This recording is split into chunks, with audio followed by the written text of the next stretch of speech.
Queridos, que letra profunda. Quero me esvaziar de mim. Acredito que quando o Senhor estava diante da sua igreja, como ressaltei, Ele estava passando em revista diante da igreja. O que de fato Jesus queria também com aquela igreja conosco é que a gente esteja cada dia mais vazios da gente, vazios da nossa vontade, vazios do nosso eu, vazios do nosso querer, para que Ele então esteja preenchendo o nosso coração.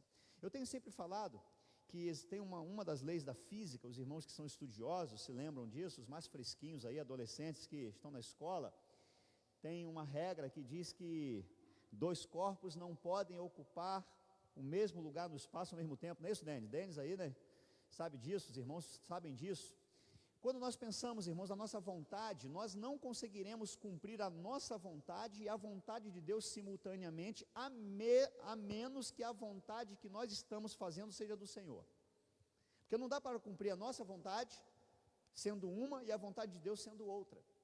Nós cantamos aqui pedindo a Deus para esvaziar. Senhor, quero me esvaziar, declarando para Ele, quero me esvaziar.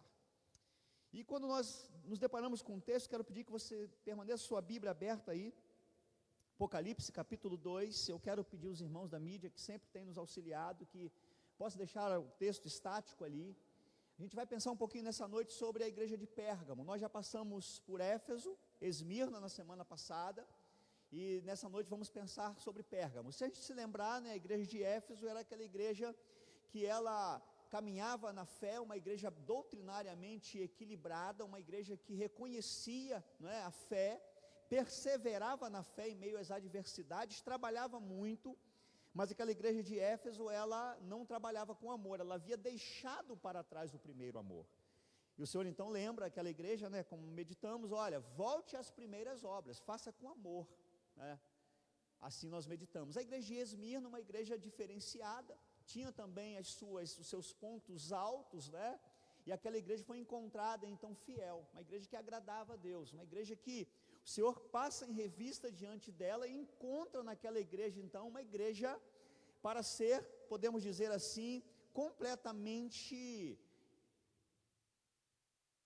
imitada, porque é uma igreja que certamente agradou a Deus na sua totalidade. E nessa noite, Pérgamo, pensar um pouquinho nessa igreja. Quando o Senhor então fala para ela, o texto diz, eu quero voltar e ler inicialmente os versos, para a gente pensar um pouquinho o que o Senhor estava então falando àquela igreja. Quando o Senhor então tira o raio-x da igreja, Ele dá o diagnóstico da igreja.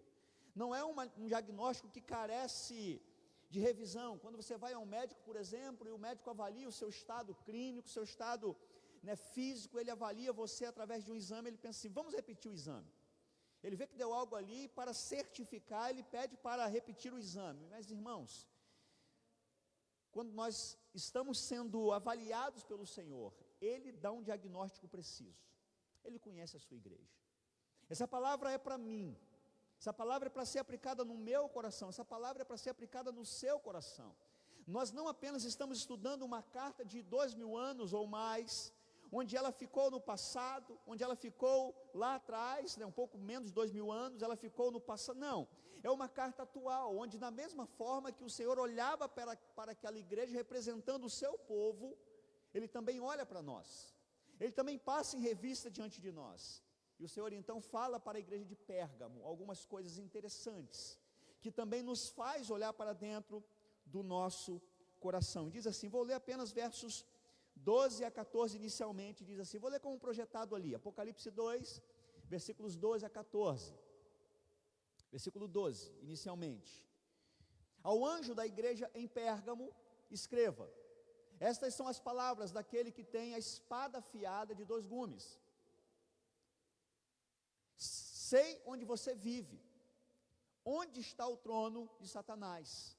Contudo, você permanece fiel ao meu nome e não renunciou à sua fé em mim, nem mesmo quando Antipas, minha fiel testemunha, foi morto nessa cidade, onde Satanás habita.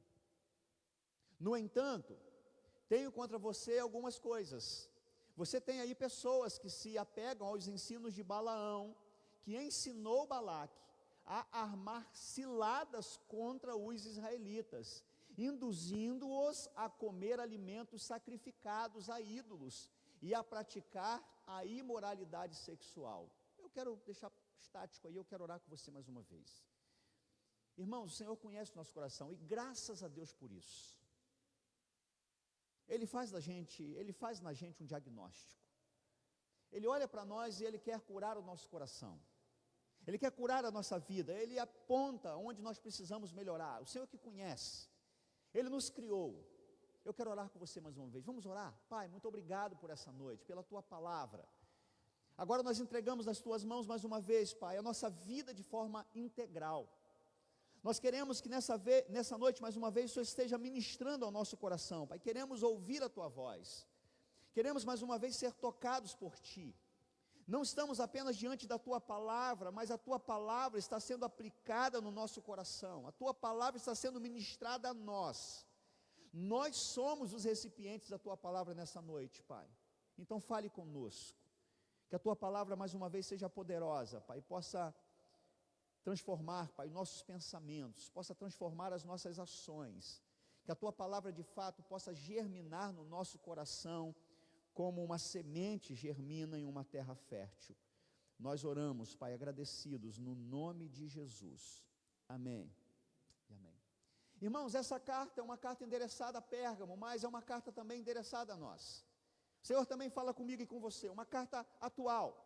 Eu sempre ressalto, e alguns estudiosos dizem que a Bíblia ela é tão atual quanto as notícias que sairão no dia de amanhã. A Bíblia é atualizada, irmãos, ela é aplicada ao nosso coração, e quando o Senhor fala para aquela igreja, acredito que Ele também fala conosco. Ele estava curando a sua igreja. Assim como você vai no médico, eu fui há uns meses atrás, a gente faz um check-up, você quer saber como é que está a saúde, o médico lá pede alguns exames, e você vai fazer os exames, e você fica orando, né, para que quando chegar o dia de você pegar o exame, e você apresentar ao médico, o médico fala assim, olha, está tudo bem com você.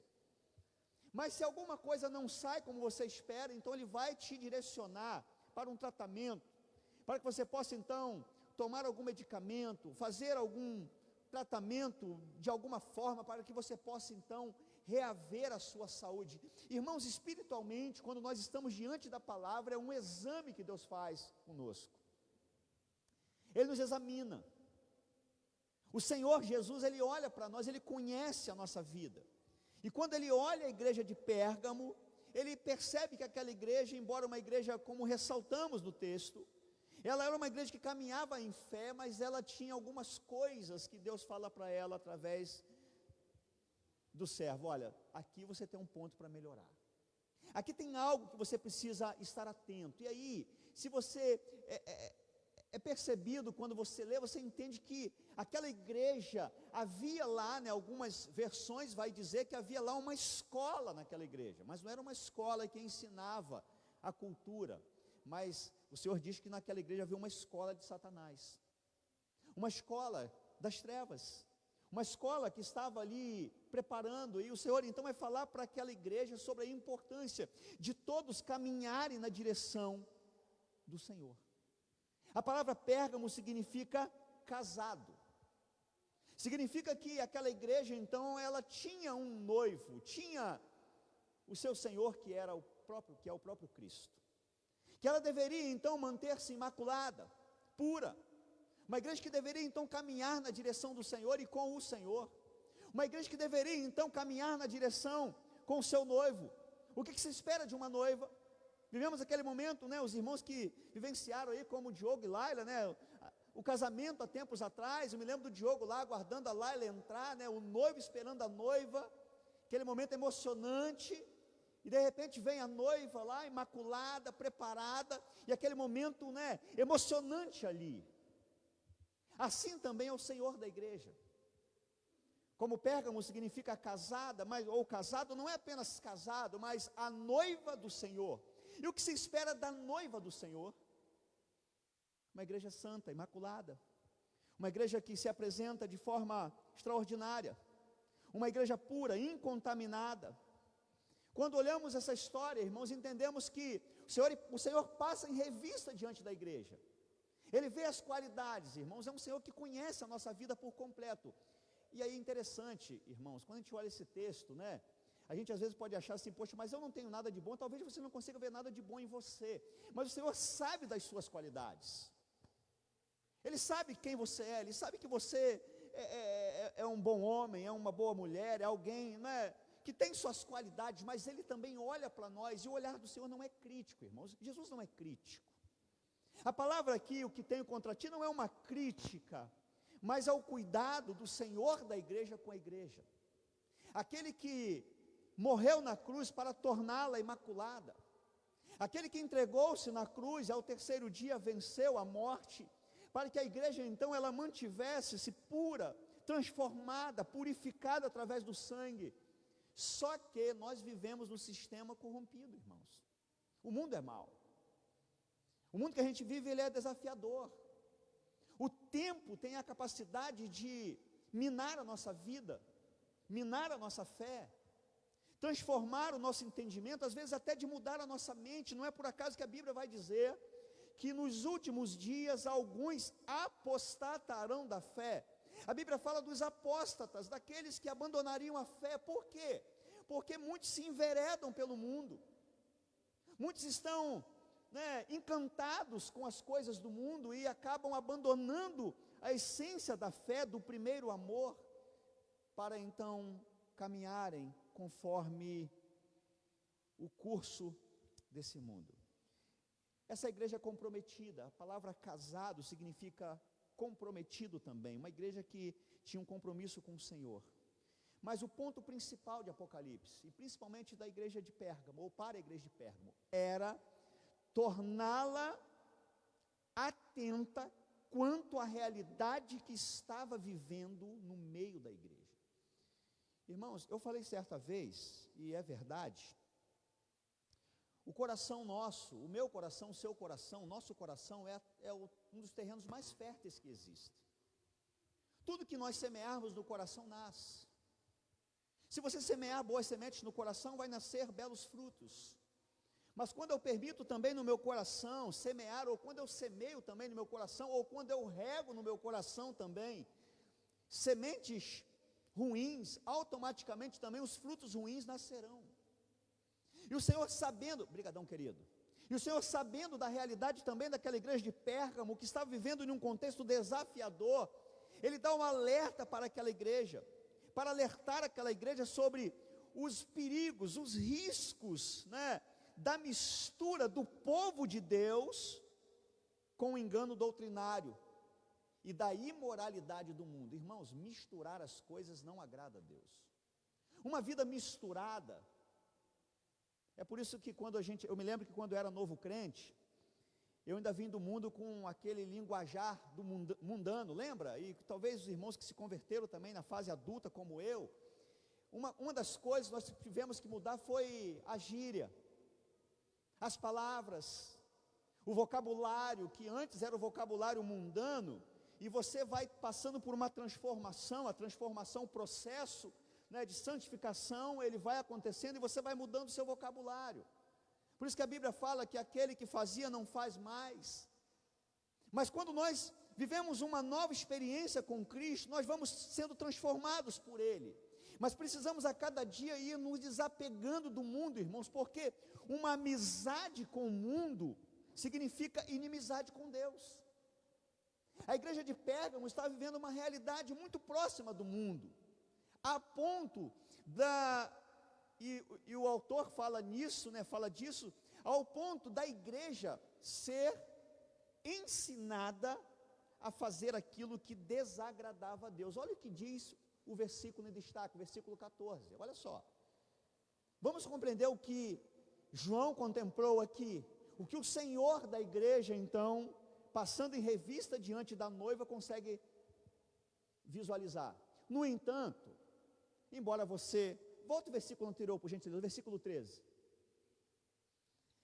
Sei onde vive, ou onde você vive, onde está o trono de Satanás, contudo você permanece fiel. Tem um trono de Satanás, uma escola de Satanás, mas você permanece fiel ao meu nome, e não renunciou à sua fé em mim, nem mesmo quando Antipas, minha fiel testemunha, foi morto nessa cidade, onde Satanás habita. Então, dizendo, coisa boa, permaneça nas coisas boas.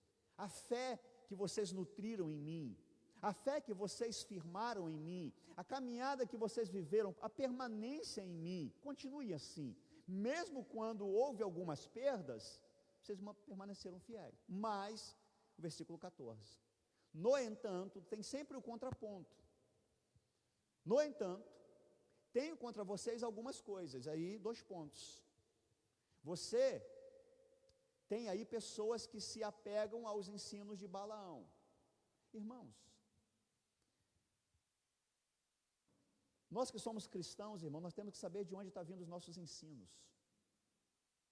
Hoje nós temos a facilidade da internet, que eu entendo como uma bênção, mas cuidado, porque nem tudo que se apresenta na internet é bom ou é para o bem.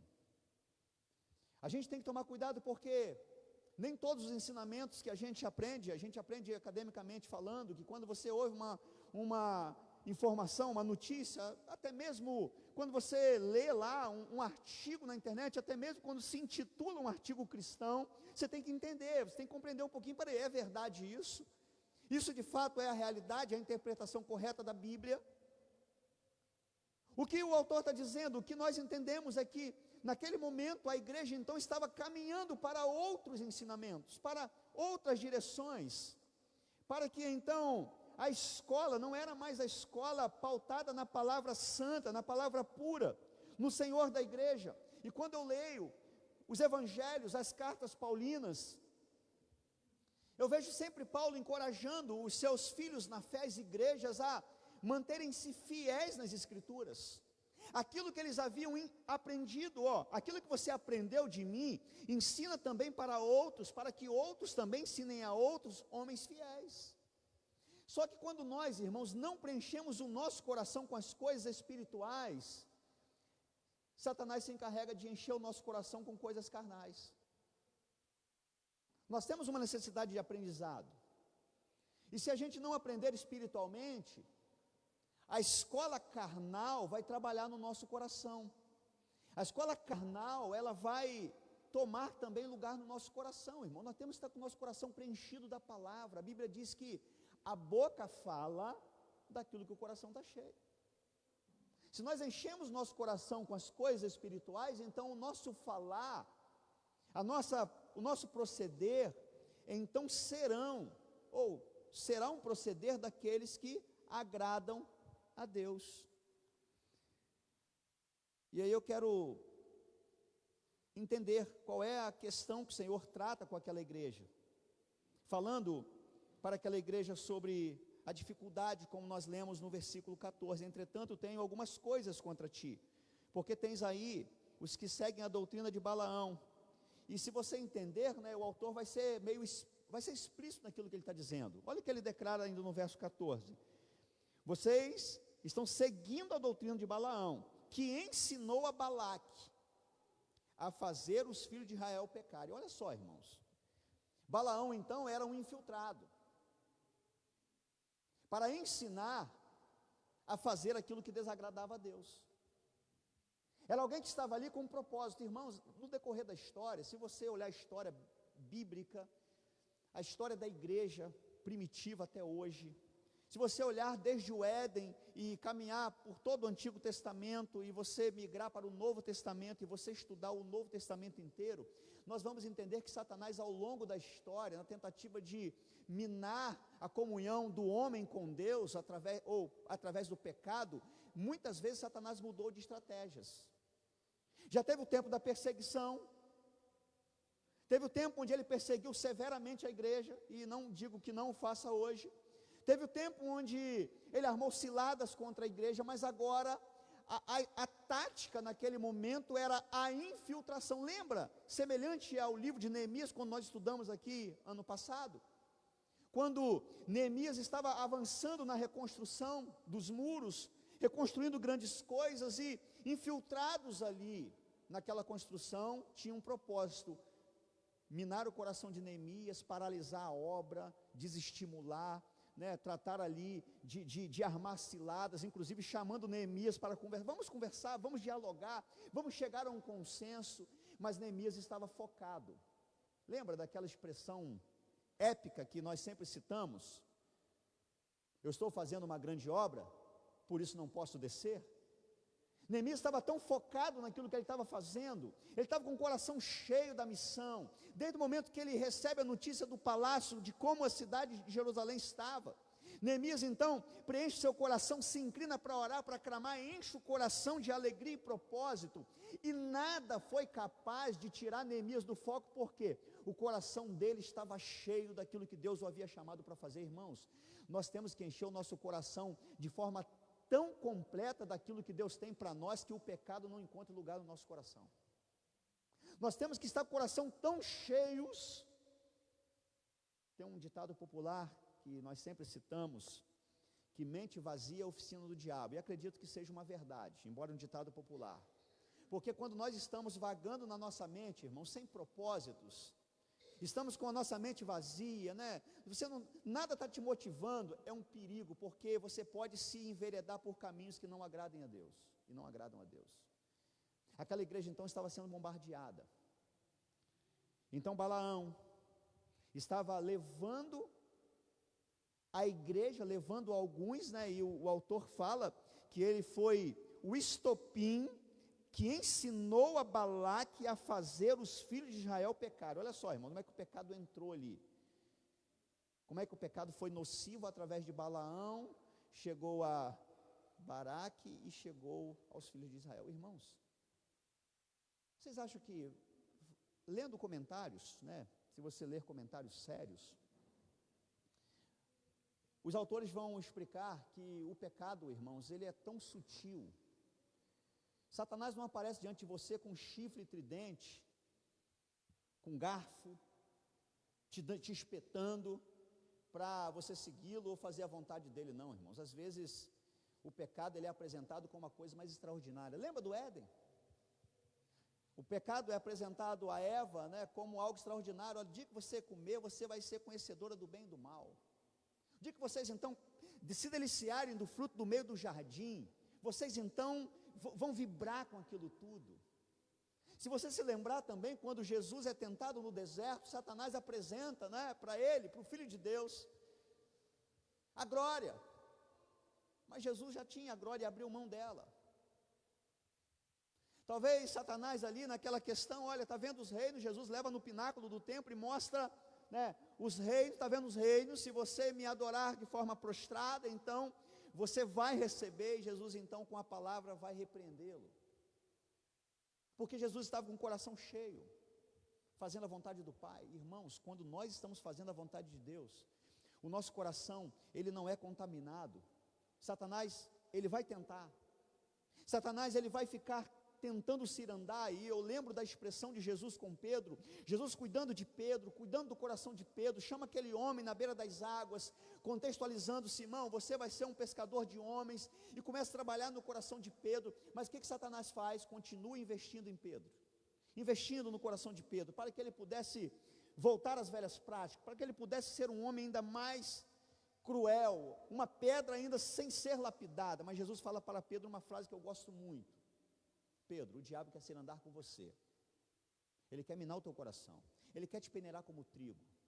E se você entende a expressão peneirar como trigo, geralmente aqueles que colhiam naquele tempo, pegavam uma peneira e lançava, né, os grãos junto com folhagem para o alto, então o vento, né, acaba tirando a folhagem e o trigo vai ficando, até que ao final daquele processo, fica somente o trigo. O diabo quer peneirar você como trigo. Mas Jesus faz uma afirmação para Pedro, irmãos: mas eu roguei por ti para que a tua fé não desfaleça. Mas eu roguei por você, mas eu roguei por ti, mas a minha oração está sendo firmada no Senhor para que você então seja fortalecido. Irmãos, nós temos uma arma contra as investidas das trevas, é a oração. Quando você perceber que o seu coração está sendo minado, que o seu coração está sendo bombardeado, que o seu coração, né, está sendo levado para outro caminho, pare, ore, reflita, peça a Deus que Ele te direcione. Senhor, não permita que esses pensamentos invadem a minha mente e o meu coração. Aquela igreja estava avançando na fé, mas aquela igreja estava declinando na prática. Aquela igreja então estava vivendo um momento desafiador, ao ponto do Senhor falar: olha, cuidado, porque tem gente infiltrada na igreja, Alguns estão seguindo a doutrina de Balaão, que ensinou a Balaque a fazer os filhos de Israel pecarem, induzindo-os a comer das coisas sacrificadas aos ídolos e a se prostituírem. Eu quero fazer algumas colocações. Irmãos, o Senhor olha para aquela igreja de Pérgamo e faz um diagnóstico dela. O Senhor revela os seus sintomas. Ele olha para a igreja e fala assim: olha, eu quero apresentar algumas direções para você. Eu quero olhar com um olhar clínico, um olhar espiritual, um olhar profundo, um olhar do Senhor da igreja, e quero te direcionar para a cura, direcionar para a restauração. Irmãos, se nós buscarmos no histórico, na história, Pérgamo, uma cidade com um passado maravilhoso, um passado glorioso, um passado cultural extraordinário, uma igreja que tinha a segunda maior biblioteca do mundo inteiro, uma igreja que vivia de fato com muita cultura, muitos ensinamentos, uma igreja que estava vivendo ali em um contexto extraordinário de ensinamentos, mas também um grande centro cultural. Irmãos, a cultura é algo muito bom, o conhecimento é algo extraordinário, só que quando nós não filtramos, irmãos, a cultura e o ensinamento, nós podemos nos perder. O ensinamento é bom, extraordinário, continue aprendendo, continue estudando, continue fazendo da sua vida acadêmica uma vida extraordinária, mas cuidado, quando você perceber que os ensinamentos estão distorcendo a palavra de Deus, então é hora de você frear, e você então abraçar-se à palavra do Senhor, de você então abraçar aquilo que a Bíblia ensina, de você então abraçar aquilo que é verdadeiro. A Bíblia diz para a gente então se dedicar naquilo que é puro, naquilo que é saudável, naquilo que é espiritual, naquilo que é eterno. Nessas coisas então nós devemos mergulhar, irmãos, porque senão podemos nos tornar céticos. Aquela importante igreja, aquele importante local, aquela importante cultura estava sendo minada pelas investidas das trevas, nas coisas sutis. O pecado, quando nos é apresentado, irmãos, ele não é apresentado como, você não consegue ver, por exemplo, no pecado, o final dele, geralmente o pecado não vem mostrando que ao final dele vai ter morte, mas a Bíblia nos orienta. Todas as coisas são lícitas, mas nem todas convêm. A Bíblia diz que o salário do pecado é a morte. Então devemos entender que o pecado, irmãos, antecede a morte. Aquilo que então o inimigo das nossas almas quer nos ensinar, e isso vem através do ensino, irmãos, ensinando, olha só, uma escola de Satanás dentro da igreja. Alguém plantado lá, para que pudesse ensinar. E aí, irmãos, algumas coisas que a gente tem que pensar. Alguns acreditam que às vezes os ensinamentos não eram nem intencionais, que possivelmente, se você olhar o contexto, possivelmente não era nenhuma intenção, porque Satanás naquele tempo e também no tempo presente, ele às vezes tenta nos usar, às vezes com a melhor das intenções. Lembra, por exemplo, qual era a visão de Paulo, antes da conversão? Qual era a motivação dele? Por que ele perseguia e matava cristãos? Estava cego. Ele acreditava estar fazendo a vontade de Deus. Ele acreditava que, perseguindo os cristãos, ele estava fazendo a vontade de Deus, cego. Por isso que a Bíblia diz, irmãos, que o príncipe deste século cegou o entendimento. Então nós temos que sempre avaliar o que eu estou fazendo. Será que eu não estou sendo... Deixa eu até usar uma expressão aí, que a gente ouve muito no contexto, Será que eu não estou sendo mula das trevas? O que é mula? É aquele que leva. Será que eu não estou sendo mula das trevas, apenas um instrumento das trevas com a minha ação, com a minha palavra? Balaão estava sendo. Ensina Baraque a pecar, que consequentemente ensina a igreja a fazer aquilo que não agradava a Deus, a sacrificar a ídolos e também a se prostituírem, a ponto da igreja entender que o pecado, inclusive o pecado sexual e moral, era uma forma de agradar a Deus. Olha só, irmãos, acreditava-se diante daqueles ensinamentos, que o pecado sexual que desagradava a Deus era uma forma de adorar a Deus. Cegou o entendimento. Havia cegado o entendimento. E eu penso, e como diz o texto, que em Pérgamo, segundo as Escrituras, em Pérgamo estava o trono de Satanás, de onde Satanás governava. O contexto é esse. O trono de Satanás. E aí, quando o Senhor fala sobre isso, o trono de Satanás é marcado pela pressão e pela sedução, onde Satanás reina, predomina, e ele proporciona a cegueira espiritual. Irmãos, o trono de Satanás, ele cega o entendimento. O trono de Satanás, segundo as Escrituras, na igreja de Pérgamo, tinha gente lá sendo instrumento das trevas, acreditando estar fazendo a vontade de Deus. Irmão, Satanás tem muitas formas dele agir. A gente já venceu aquele tempo que a gente achava assim: Satanás vai vir para a igreja com tridente, com chifre, né, aquela coisa toda para... Não, irmãos, a sutileza. E aqui o autor vai falar algo interessante. Vai falar sobre a questão dos cultos, e começou a entrar nos cultos, começou a entrar na prática da igreja, começou a entrar no misticismo, no paganismo, a mentira religiosa, a perseguição, a sedução do povo de Deus. E naquela igreja estava começando a viver ali, irmãos, o ecumenismo. A gente tem que tomar cuidado com o ecumenismo, onde a gente acredita que as religiões têm todas o mesmo propósito. Há uns anos atrás eu fui convidado para participar de um culto ecumênico, e eu fui, mas falei para mim: nunca mais participo. Eu fui, dei uma palavra, achei o momento oportuno, dei uma palavra lá, mas falei assim: nunca mais participo de um culto ecumênico. Pastor, é a oportunidade de se pregar. Irmãos, nós podemos misturar as coisas. Aquilo que estava sendo sutil naquela igreja estava desmoronando a igreja. Aquela sutileza do ecumenismo, daquilo que não pode ser tão radical assim, estava levando a igreja para pecar contra Deus, para que ela pudesse então praticar, inclusive, a consequência maior que o texto registra, é que a igreja estava se prostituindo. Estudamos aqui com a juventude, né, Dila? Há domingos atrás, sobre isso, foi sábado, né? Sábados atrás, sobre a prostituição, né? Que é tudo aquilo que desagrada a Deus, aquilo que rompe, aquilo que está fora do padrão definido pelo Senhor.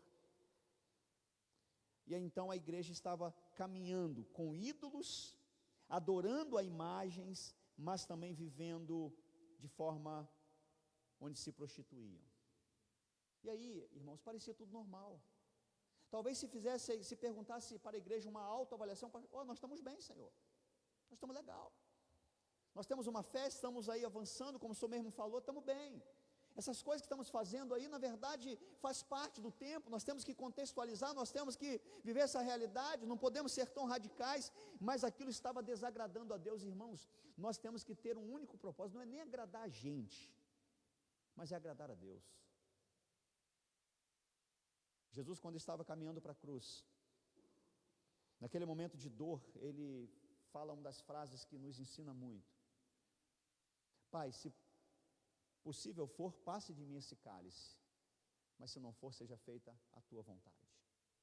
Irmãos, nós temos que estar completamente comprometidos em fazer a vontade do Senhor. Irmãos, Satanás quer que a gente faça a vontade da gente. Ele quer nos mostrar que nós somos o centro do mundo. Eu quero lembrar que nós não somos. Irmãos, só tem um Senhor, que é Jesus Cristo. E o lugar de maior destaque que temos é prostrados aos pés dele. Aquela igreja estava vivendo, irmãos, um momento desafiador, e essa expressão, talvez na expressão de alguns irmãos estejam aí, estava tendo lá uma sinagoga, uma escola de Satanás, era o trono de Satanás, de onde ele estava governando e minando, ele estava trabalhando. E aí eu fico pensando, irmãos, pode pensar, pastor, mas Satanás não entra na igreja não, Satanás não tem coragem de pisar na igreja. Irmãos, a sutileza das trevas. Lembra, uma igreja que trabalhava, mas o coração estava frio, o coração não estava aquecido, o amor havia ficado lá atrás. O Senhor fala, volta ao primeiro amor. Mas, quando lemos e estudamos essa igreja, essa carta a essa igreja, entendemos que o Senhor então estava querendo destruir o trono de Satanás. Lembra, irmãos, olha só, o trono da nossa vida não tem lugar para dois senhores. Os irmãos lembram que nós já ouvimos aqui ministrações, né, de teatro, né, aquele teatro que a gente sempre vê por aí, onde tem o centro da vida, o controle da vida de uma cadeira, e está sempre mudando ali, um senta na cadeira, senta o Senhor e senta o ser humano. Irmãos, o centro da nossa vida não tem dois comandos, só tem um. Ou nós seremos comandados pelo Mestre, Jesus Cristo, Filho de Deus, autor e consumador da nossa fé, ou terá outro comandante.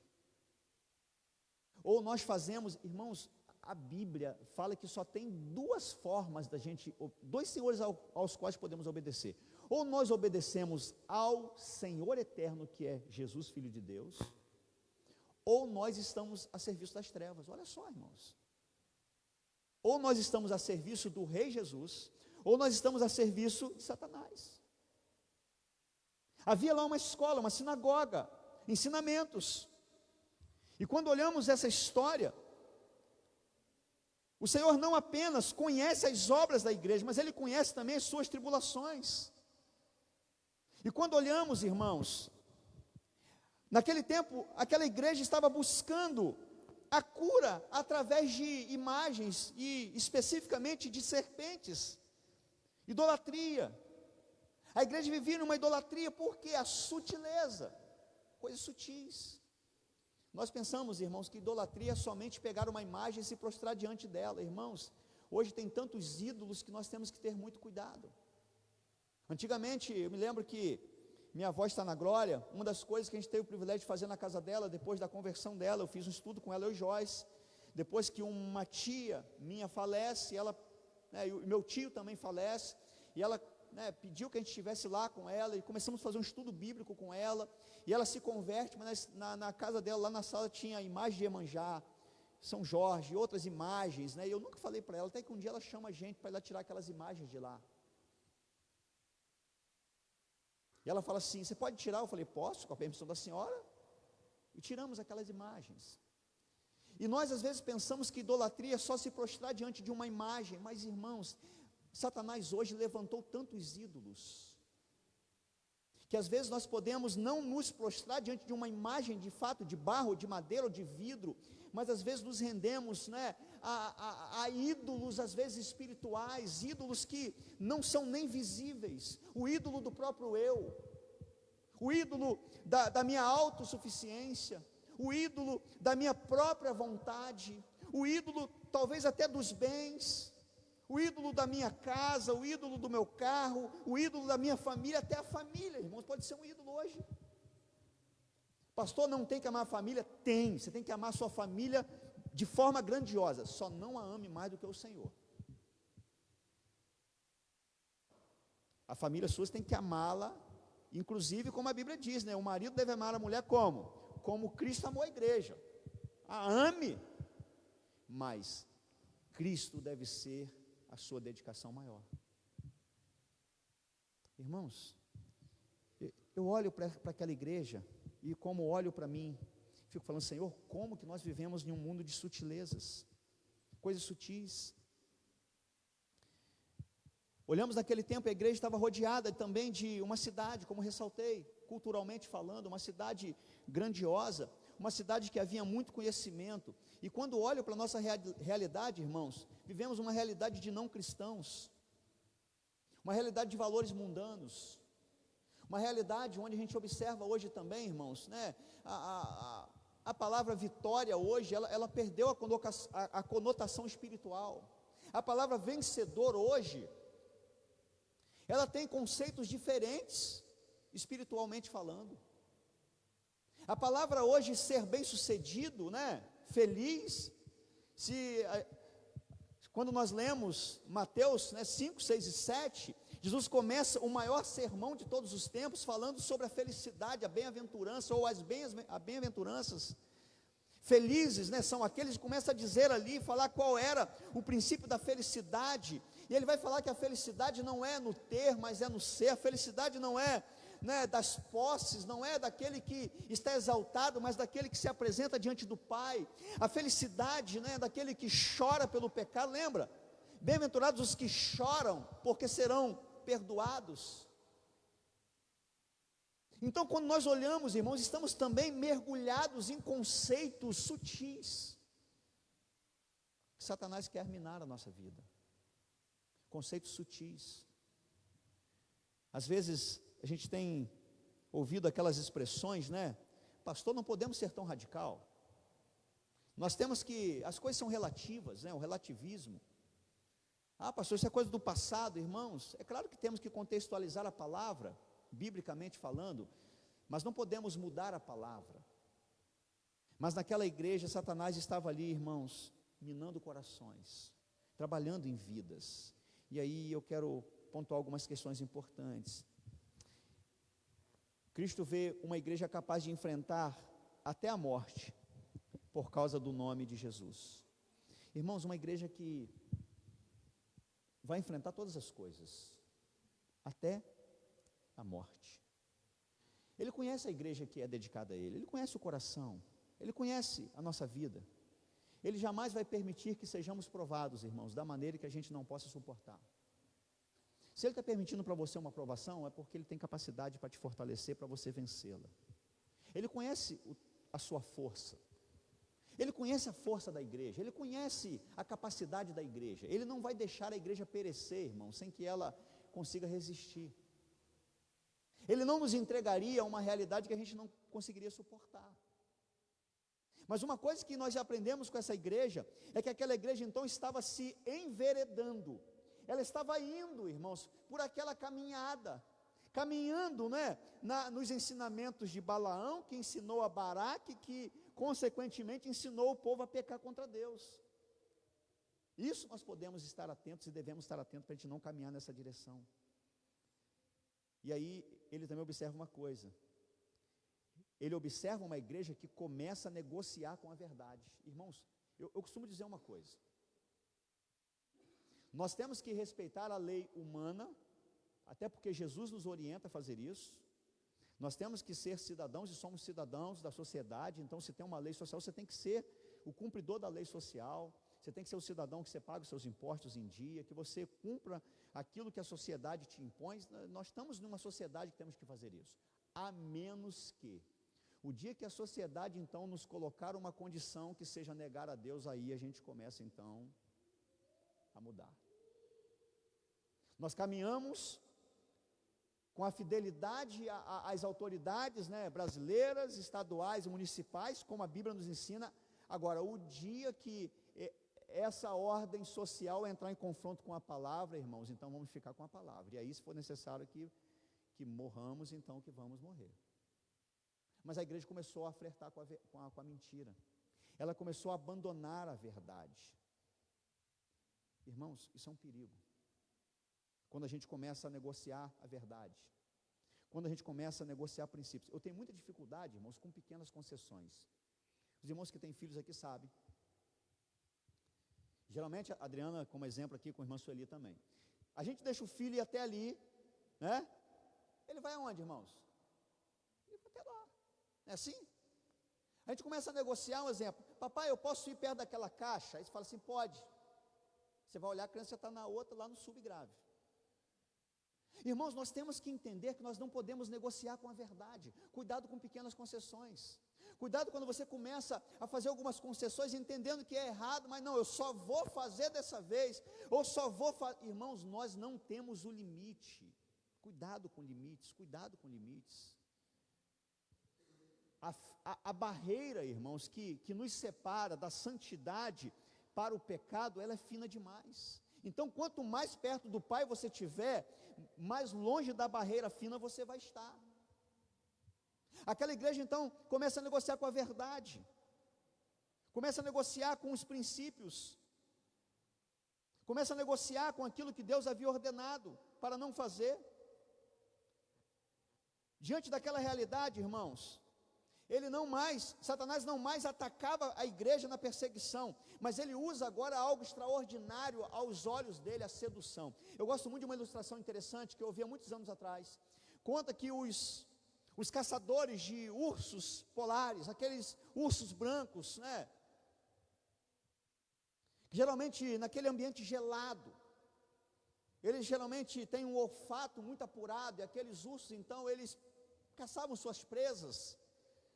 E então, os irmãos sabem que aqueles ursos, né, além da carne, né, a pele também era muito valorizada. E geralmente como é que eles pegavam os animais? Atirando uma bala, um dardo, uma flecha, então acabava ferindo também a couraça daqueles animais. Então, como pegar o animal mantendo íntegra toda a pele do animal? Irmãos, descobriram uma tática cruel. Uma tática cruel. Os caçadores, então, irmãos, entendendo que aqueles animais tinham o olfato muito apurado e sempre estavam em busca, né, de sangue, porque o sangue de presas, então, atraía aqueles animais. Então, fizeram um verdadeiro picolé de sangue. Por baixo daquele picolé de sangue, tinha lanças muito afiadas. Então eles deixavam em pontos estratégicos aquele picolé de sangue, naquele ambiente gelado. Só que logo na superfície ali, um pouquinho abaixo da superfície daquele picolé de sangue, as lanças afiadas demais. Imagina, por exemplo, um bisturi ou algo semelhante, uma navalha, por exemplo, muito afiada.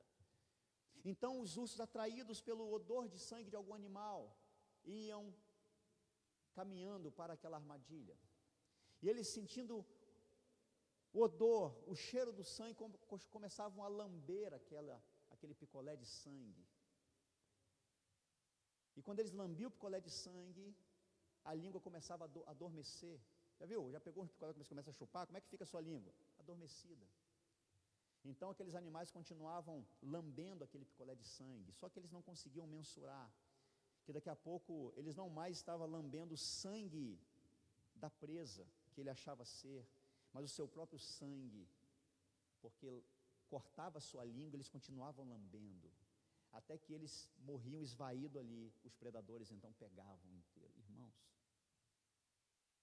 o pecado faz isso. A tática da sedução. A sedução atraiu aquele povo. E às vezes, irmãos, a sedução é pior do que uma investida cruel, porque morremos esvaídos no pecado. Morremos esvaídos diante do pecado, acreditando que estamos desfrutando daquilo que gostamos. Satanás então seduz. Agora a proposta não é a substituição. Interessante que, se você lembrar da investida de Satanás para Jesus, era a substituição. Você vai se prostrar agora diante de mim. Você vai deixar Deus e vai prostrar. Ele estava proporcionando a substituição. Só que na igreja de Pérgamo, qual era a investida dele? Não era mais a substituição por um Deus estranho, mas agora a tática era diferente. Agora a tática era a mistura. O que é mistura? Você pode fazer o pecado, você pode também ser santo. Não tem nada a ver. Irmãos, nós estamos vendo hoje esse tempo, onde pecado não é mais pecado. Então, olha só, irmãos, o pecado, em algumas ocasiões, para alguns não se tornou mais pecado. É a mistura. Onde parece que hoje está havendo uma migração para igrejas que pode mais coisas. Olha só, né? Pode mais coisas, nós estamos lá. Então, a questão da mistura, a questão do envolvimento.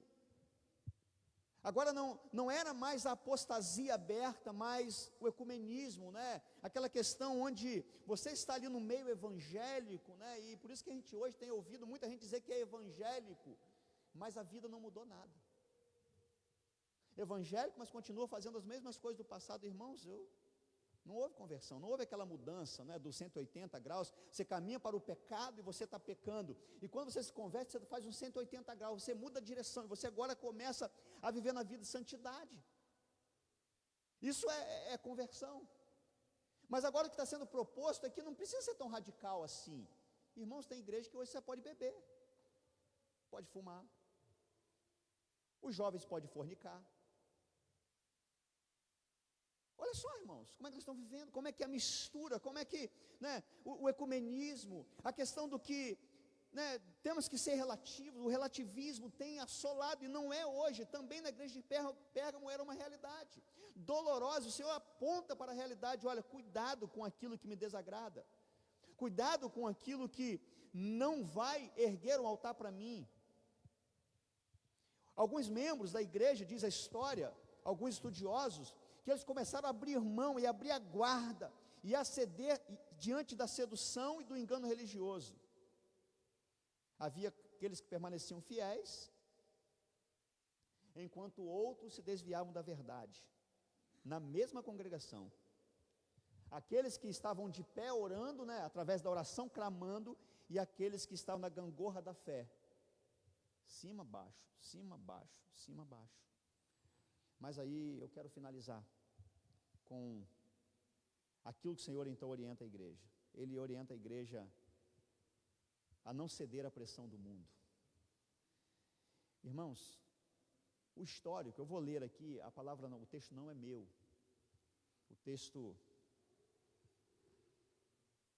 não é meu, é de Stott, diz assim: Balaque contratou Balaão para amaldiçoar Israel. Balaão prostituiu os seus dons com o objetivo de ganhar dinheiro. O Deus de Balaão era o dinheiro. Mas quando ele abria a boca, só consegue abençoar. Então Balaque ficou bravo com ele. Aí, por ganância, aconselhou Balaque enfrentar Israel, não como um grande exército, mas com pequenas donzelas sedutoras. O pecado sexual. Aconselhou a mistura, aconselhou o incitamento ao pecado, aconselhou a infiltração, a armadilha. Assim os homens de Israel participaram das suas festas idólatras e se entregariam à prostituição. E o Deus Santo se encheu de ira contra eles, e eles se tornariam fracos e vulneráveis. Entendeu a sutileza? A infiltração. O pecado estava sendo uma realidade, e a ira de Deus então desce. Irmãos, há uma frase interessante de Stott: o pecado enfraquece a igreja. A igreja só é forte quando ela é santa. Vou repetir. Irmãos, o pecado enfraquece a igreja. A força da igreja está na santidade, e a santidade é sinônimo de comunhão com o Senhor, é verdade. O pecado enfraquece a igreja, e a igreja só é forte quando ela é santa. E santidade é separação, quando ela está perto do Pai, quando ela está vivendo na essência. Irmãos, Satanás quer nos enfraquecer, Satanás quer parar a igreja, Satanás quer destroçar a igreja. E aí tem uma outra questão que o Senhor trata com aquela igreja. A igreja começa a baixar o seu nível moral. Irmãos, não temos que ser moralistas, tá? Mas uma vida de santidade, ela tem a ver com a moralidade. A igreja começou a baixar o seu nível de moral. Elas começaram a ensinar, a igreja começou a ensinar que a liberdade de Cristo é a mesma coisa que liberdade para o pecado. Eles entenderam, ó, nós não estamos mais debaixo da tutela da lei, nós estamos livres para viver sem freio, diziam eles, sem imposições e regras. Irmãos, quando nós fazemos o que queremos, nós estamos enfadados ao fracasso. quando a igreja faz o que quer, quando uma nação faz o que quer, quando um povo faz o que quer. Lembra do livro de Juízes? Levantou uma geração que não conhecia Deus, levantou uma geração que fazia o que dava na cabeça, uma geração que fazia exatamente o que queriam. E essa geração não conhecia Deus. Por quê? Porque fazia o que queria. Irmãos, conhecer a Deus é fazer o que Ele quer, é negar o próprio eu, é mortificar a carne. E aí tem uma outra expressão usada no texto, que eles estavam vivendo, irmãos, sob os ensinamentos dos nicolaítas. Cristo odeia a obra dos nicolaítas, Ele odeia o pecado.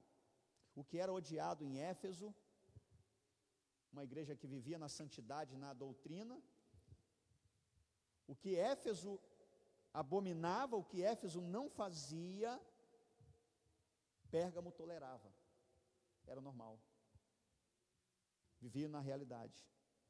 Mas o Senhor então aponta o caminho, o Senhor então aponta a direção, Ele então fala para aquela igreja, Ele então fala para nós, que Ele então tem uma direção, Ele tem uma caminhada, e Ele tem promessas para nós. Ele então fala sobre os vencedores, versículo 17, eu não podia terminar sem falar sobre quais são os benefícios. Olha o que diz o versículo 17, do capítulo 2 de Apocalipse. Quem tem ouvidos, ouça o que o Espírito diz às igrejas. Ao vencedor darei do maná escondido e uma pedra branca, na qual está escrito um novo nome que ninguém conhece, a não ser aquele que o recebe. Há uma história que diz que quando Deus cuidava do seu povo, derramando maná todos os dias, alguns acreditavam que sempre Deus deixava maná guardado. Não é o que a Bíblia relata, mas havia um consenso nessa realidade. E geralmente aqueles que não conseguiam comer do maná, então aquele maná guardado que Deus guardava, os homens não podiam guardar, porque senão apodrecia, salvo em ocasião especial. Mas então, aqueles que não conseguiam comer do maná e não se saciavam, então aquele maná que acreditava-se a cultura que ele estava escondido, então era concedido. O texto aqui revela, irmãos, que quem tem ouvidos ouça o que o Espírito diz às igrejas, ao vencedor darei do maná escondido.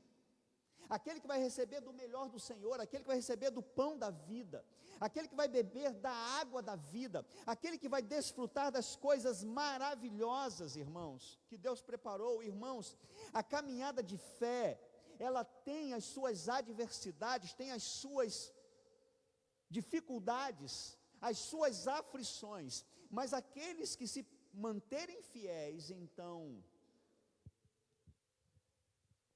comerão do melhor que Deus proporciona.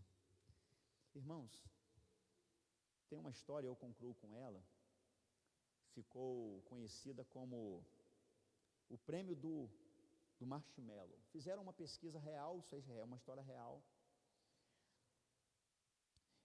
Fizeram uma pesquisa real e a longo prazo, pegaram crianças e começaram a dividir as crianças em dois grupos. Olha, nós temos aqui 2 marshmallows. Aqueles que quiserem os 2 marshmallows agora e comer agora, acabou, ficam do lado de cá. Aqueles que querem um marshmallow agora e querem esperar, um tempo para pegar o outro marshmallow depois, ficam do lado de cá.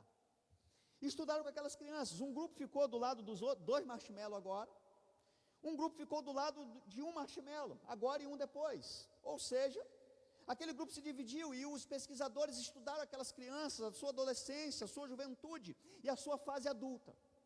Isso é fato real. Ao final da jornada daquele estudo, irmãos, chegaram a uma realidade, a uma constatação extraordinária. Aquelas crianças que sobriamente entenderam que era melhor escolher um marshmallow agora e um marshmallow depois, foram muito bem sucedidas, entendendo os pesquisadores que aquelas que queriam o marshmallow, os 2 agora, eram pessoas que tinham uma esperança pequena, uma persistência mediana, eram medíocres. Mas aqueles que escolheram um marshmallow agora e outro depois, tinham capacidade de persistência e perseverança, inclusive nas suas conquistas pessoais e humanas. Olhando esse contexto dos marshmallows, aplicando aqui o contexto de Apocalipse, irmãos, o que Satanás oferece para a igreja naquele tempo e também para hoje é o seguinte: você pode ter todos os prazeres agora. Irmãos, uma coisa é fato, a vida cristã nos priva de muitas coisas, verdade ou não, irmãos? Verdade. A vida cristã, irmãos, para nós fecha muitas portas. Porque você é cristão, você não entra naquela negociata que é ilegal. Porque você é crente, você não aceita aquela proposta que te fizeram de, sei lá, algo que não é lícito. Porque você é crente, você entende que algumas coisas você não te convém fazer porque você é um cristão.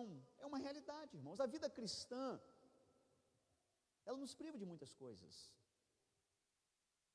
mas tem galardão. Escolher o prazer agora é o mesmo que tormento na eternidade.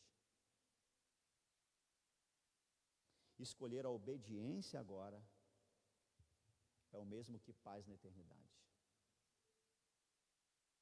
O que o Senhor oferece para a igreja, o que Ele então propõe à igreja, o maná escondido, significa o banquete permanente que teremos no céu, simbolizando o maná do passado, que Deus sustentava o povo durante o deserto.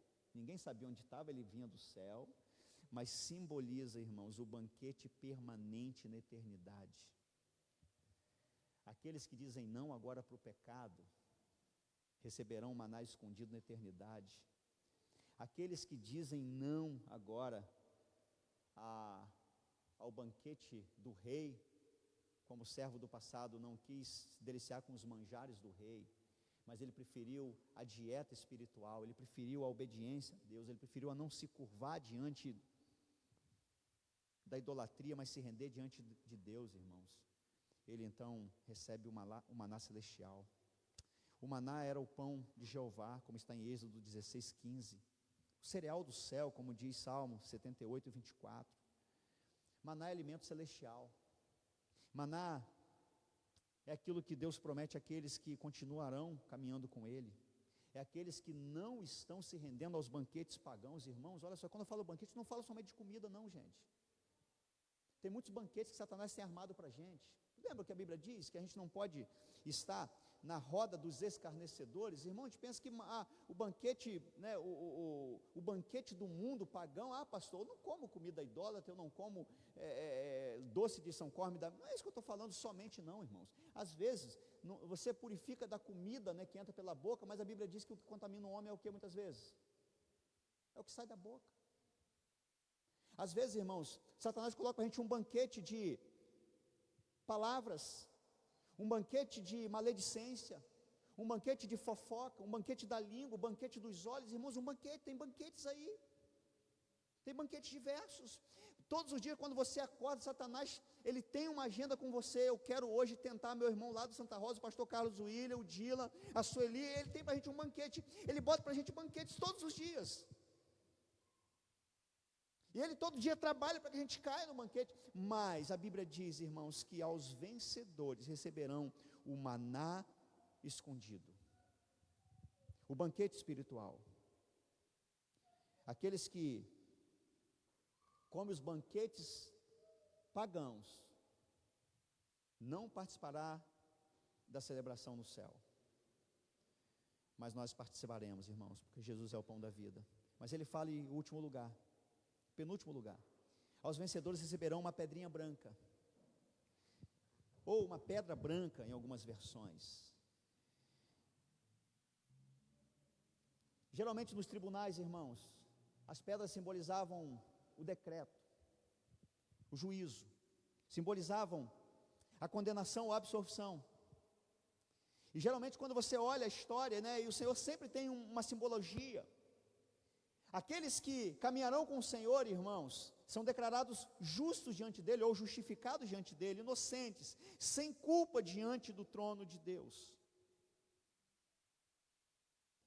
Aqueles que caminham com Cristo receberão então, serão marcados, receberão a marca,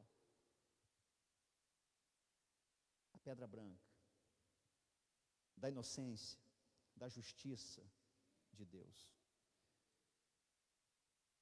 Hoje nós temos, a nossa cultura, hoje você tem um bilhete para você entrar em algum lugar, um bilhete para você compra, vai, por exemplo, no cinema, você paga lá na bilheteria, te dá um bilhete, você vai, hoje você tem um cartão que é um bilhete. Naquele tempo, irmãos, segundo aquela cultura,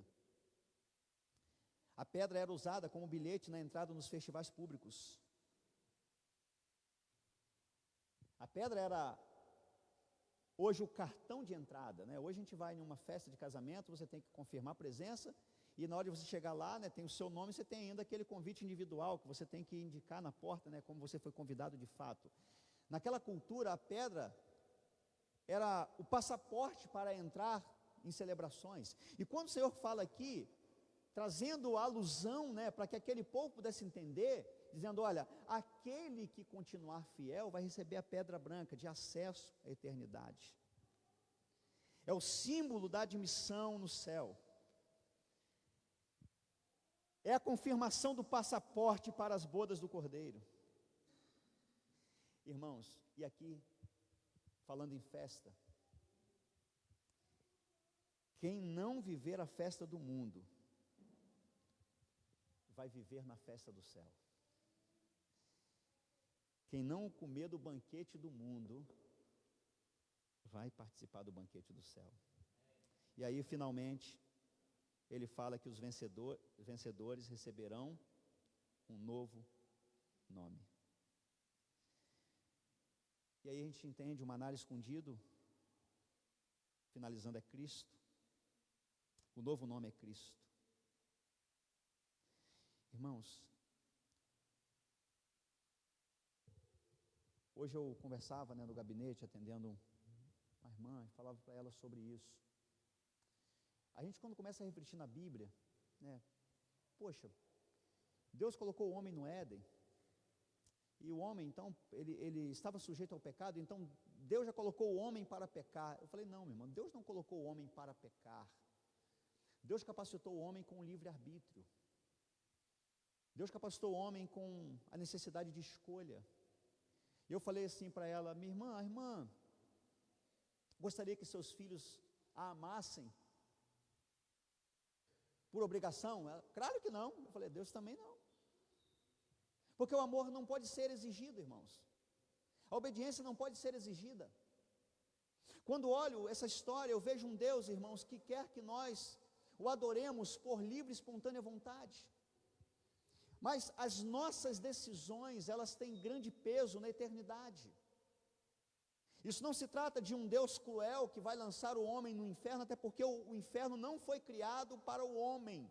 O inferno não foi criado para a criatura, a coroa da criação de Deus, que é o homem. O inferno foi criado para Satanás e seus demônios. Mas o inferno é o local que viverão aqueles que optarem por viver na vida aqui sem Cristo.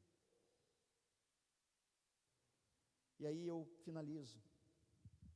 Jesus é aquele que preparou o caminho. É aquele que nos aguarda na eternidade. Aliás, é aquele que vai nos buscar, nos buscar para a eternidade. É aquele que olha para nós e aponta a direção. Irmãos, estudar um livro da Bíblia, expor um livro da Bíblia, é colocar a nossa vida em xeque. Senhor, cuida da gente. O Senhor está passando em revista diante da sua igreja. Ele olha para mim, ele sabe exatamente, ele faz os pontos na minha vida, ele pontua. Pastor Carlos, ele, esse ponto trata aqui, esse aqui você trata também, esse aqui você trata também, você trata isso aqui. Ele vai fazendo a lista é grande, irmãos. Ele começa a falar, a lista é grande. Ele fala para você também. Porque o final que ele quer para nós, irmãos, é que quando ele voltar para buscar, que a gente esteja subindo para a eternidade. Eu quero orar com você nessa noite. Eu não sei o que você quer colocar diante do Senhor. O Senhor te conhece. Hoje Ele não te conhece para a sua condenação, não. Ele te conhece para o seu aperfeiçoamento. A palavra para aquela igreja de Pérgamo não era para condenar a igreja, era para aperfeiçoar a igreja, como foi para Éfeso, para Esmirna, para Pérgamo e para as demais que nós ouviremos. A realidade que ele te mostra não é para te condenar, mas é para te aperfeiçoar. Eu quero orar com você. Você quer colocar a tua vida diante do Senhor em alguma área, eu não sei qual, mas você sabe. Eu creio que nessa noite o Senhor te falou alguma coisa. Eu convido você a ficar de pé para a gente orar junto. Convido o ministério que fará o pós-lude aqui. Coloque o teu coração diante do Senhor. Vamos permitir que o nosso coração esteja sendo orientado, direcionado, guiado por Ele. Que Ele possa cuidar da nossa vida, irmãos. Mas que a gente possa deixar Ele cuidar da gente. Deixar Ele cuidar da gente. Fala, Senhor, cuida do meu coração. Enquanto o ministério se prepara aqui, eu quero que você esteja fazendo uma oração em silêncio. Você e Deus. Eu não sei o que você quer apresentar a Ele agora. Eu não sei o que o Senhor da igreja nessa noite, passando em revista por mim, por você, o que é que Ele te falou nessa noite, eu não sei. Mas eu convido você nessa noite, nesse momento de oração, de forma silenciosa, fala para Ele agora aquilo que você quer que Ele te ajude a vencer. Aquilo que você quer que Ele te ajude a suportar, a avançar, a deixar, a abandonar aquilo que não agrada a Ele. Mas que você possa fortalecer e firmar naquilo que Ele te chamou para fazer. Vamos orar? O ministério vai fazer o pós-lude aqui. Eu quero orar com você ao final, de forma silenciosa. Você que está no seu lar também, onde você estiver, fale também com o Senhor. E depois estarei orando, o ministério fará assim, momento de pós-lude.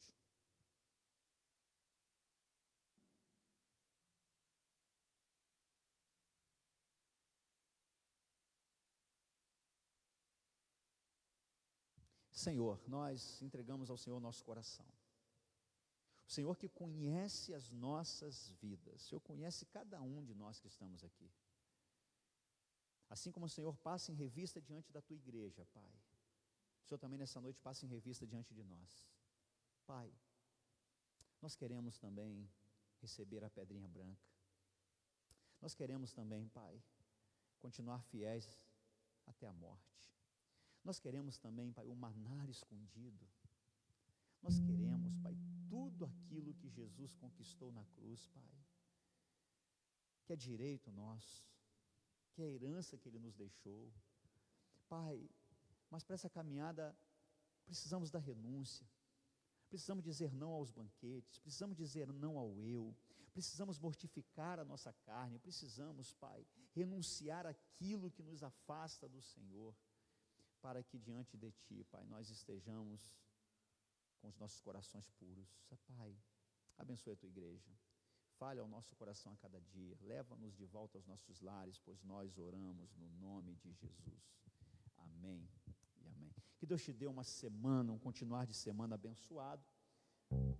Eu vou dar a bênção final, o ministério fará o pós-lúdio, lembrando que você pode a cada dia estar buscando mais a face do Senhor. Quero te encorajar, leia Apocalipse nesse período que você estiver aí, até quarta-feira que vem, né?